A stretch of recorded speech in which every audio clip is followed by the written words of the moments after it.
It happened in Mezrich, in the court of the great Maggid.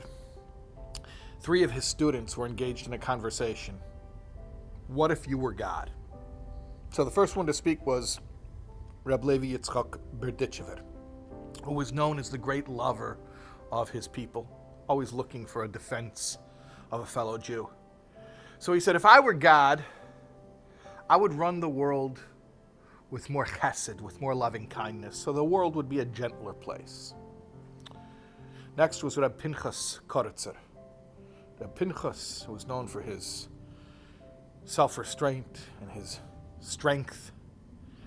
He said, if I were God, I would run the world with more gvura, with more divine judgment, so the wicked would not be able to prevail. Next was Reb Shner Zalman, the Alter Rebbe, the Baal HaTanya, the first Rebbe of Chabad. He said, if I were God, I would make the world exactly as God is making it at this moment. That's the story. That's it. It's such a deep story. It's so deceptively deep. Because at first glance you hear, yeah, of course, if you were... No. If I were God, not if God were me.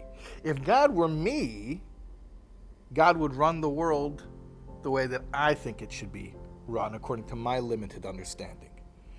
And trust me, the way that I would run the world, would be very nice. Everyone would be very happy.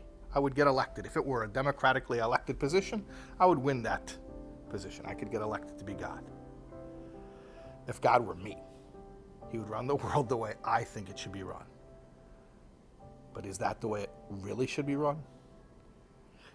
If I had infinite wisdom, infinite power, if I really knew what was good for everyone and everything, you know how the world would look?